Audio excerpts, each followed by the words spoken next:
அனைவருக்கும் வணக்கம். இன்னைக்கு ஒரு இன்ட்ரெஸ்டிங்கான நியூஸ் பத்தி பார்க்கலாம்.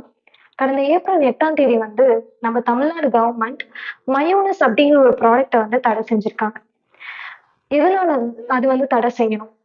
சின்ன குழந்தைங்கள்ல இருந்து பெரியவங்க வரைக்கும் விரும்பி சாப்பிடக்கூடிய பொருளா இருக்கிறது இந்த மயோனஸ். குறிப்பா கிரில்லு, ஷவர்மா, நெறைய ஃபாஸ்ட் ஃபுட்ஸ் கடையில எல்லாத்துலயுமே மயோனஸ் இல்லாம இருக்கிறது இல்ல.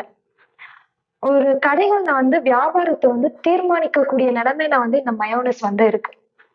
அப்படிங்கிற பட்சத்துல இது வந்து தடை செய்யறதுக்கு என்ன காரணமா இருக்கும்? இத வந்து சட்ட ரீதியா தடை செஞ்சுட்டா, இது வந்து நிறுத்திட முடியுமா? அப்போ இதுக்கான தீர்வுகள் தான் என்னவா இருக்கும்? அப்படிங்கிறத பத்தி பார்ப்போம்.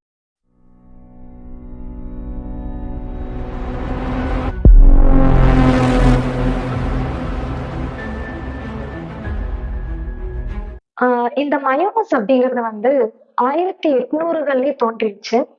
நெறைய பல நாடுகள்ல வந்து பிரபலமானது இந்த மயோனைஸ்.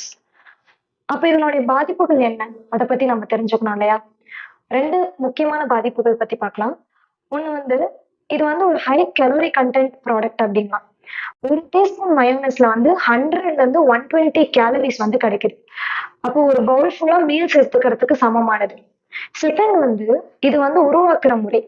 எப்படி வந்து இது உருவாக்குறாங்க அப்படின்னா, பச்சை முட்டையோட ஆயில் வந்து ஆட் பண்ணி, நல்லா பிளெண்ட் பண்ணி, அது கூட எலுமிச்சை சாறு ஆர் வினிகர் இதெல்லாம் ஆட் பண்ணி ஒரு சாஸ் கன்சிஸ்டன்சி வந்து அதை கிரியேட் பண்றாங்க.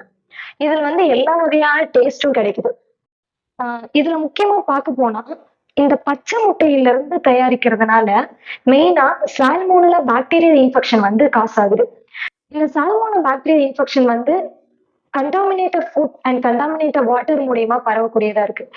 வேக வைக்கப்படாத இறைச்சி, பச்சையா எடுக்கக்கூடிய இறைச்சிகள், பச்சையா எடுக்கக்கூடிய முட்டை, முட்டையோட ப்ராடக்ட்ஸ், பேக்சுரேஷன் பண்ணப்படாத மில்க் ப்ராடக்ட்ஸ் இதுல இருந்தெல்லாம் இந்த சால்மோனல் இன்ஃபெக்ஷன் வந்து பரவுது. அப்போ இந்த இன்ஃபெக்ஷனால என்ன பாதிப்புகள் இருக்குதுன்னா, கடுமையான வயிற்றுப்போக்கு, சிவியர் டயரியா இருக்கு. கடுமையான வயிற்று வலி, சிவியர் அப்டாமினல் பெயின் வந்து இருக்கு.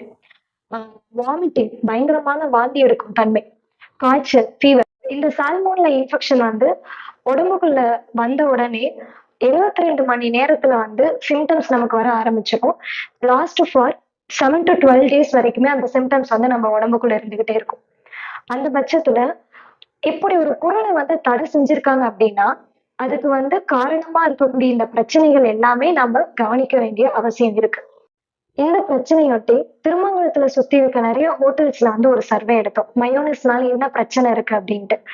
அப்போ வந்து எல்லாரும் சொன்னது வந்து என்னன்னா, வர்த்தக ரீதியா ரொம்ப குறைவான நிலைமை தான் ஏற்பட்டிருக்கு அப்படின்னு சொல்லியிருக்காங்க.